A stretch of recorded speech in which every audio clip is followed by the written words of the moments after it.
treasure box. Treasure box po ito. After Chinese New Year, naubusan tayo ng treasure box. Ngayon lumating na. Sa Chinese New Year, grabe ang benta ko itong treasure box. Ano ibig sabihin treasure box? Parang tayo, bagong panganak, kung nakasupot tayo, minsan may tao, panganak, may supot, balot na supot. Yan ang kayamanan niya, may dala siyang kayamanan sa mundo ito. Kung wala kayo dala kayamanan, ito po nagtutulong sa atin para mayaman tayo, dumami ang pera natin, dumami ang kayamanan natin. Ito ang tinatawag na treasure box. Sa loob, supaw, yung ibig sabihin ito, pera, pwede mo takip, lalagay mo sa, pakita ko sa iyo malapit pwede lalagay nyo sa board nyo, o sa mesa mo, o sa office mo, o sa bedroom mo, living room mo, pwede. Yan po, ibig sabihin may dala tayo pera, iniipon natin, binibigay tayo ng pera para may pera tayo buong buhay.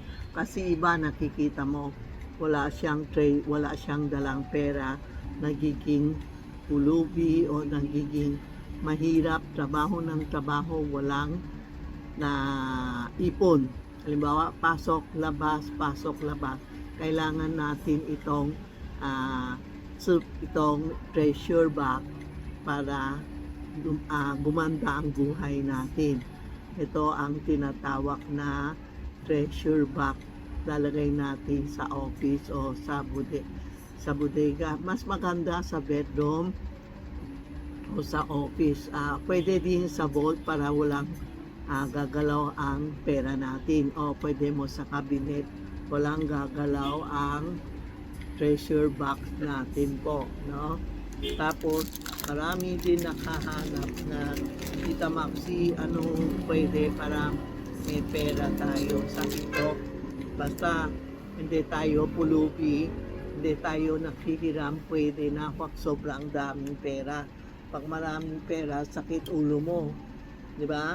Bibilang ka pa, saan mo lalagay? Lalo na ngayon sinabi nila na gegera, dapat may ipon tayo pera o gold sa bahay natin. Halimbawa, sa totoo na gera, anong gagawin natin?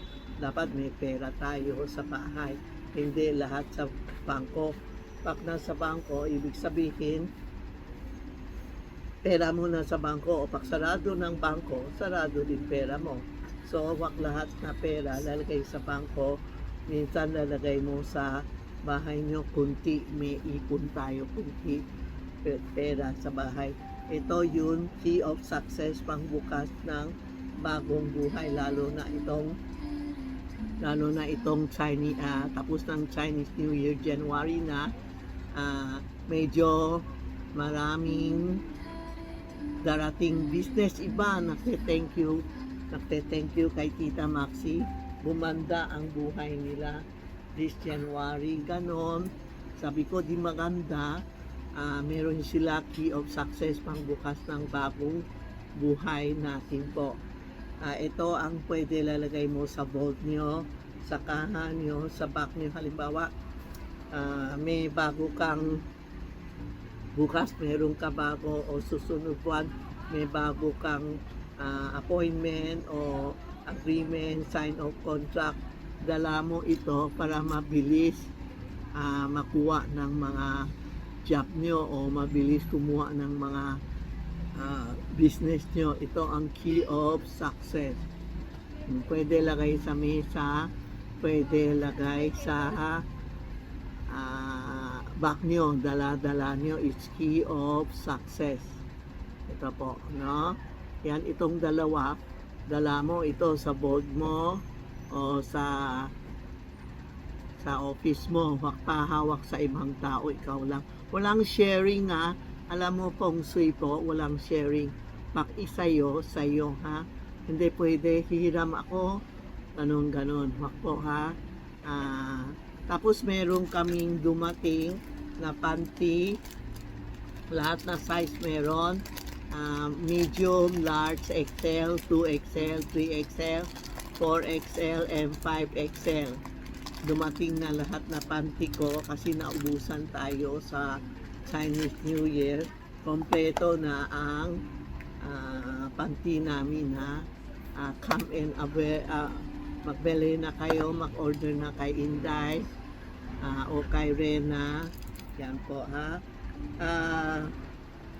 Ito po ang bago natin ha. Sige, kunti lang dating ko. Makaber na ko, magbili na kayo, mura lang. Kaya natin to. Okay, thank you po.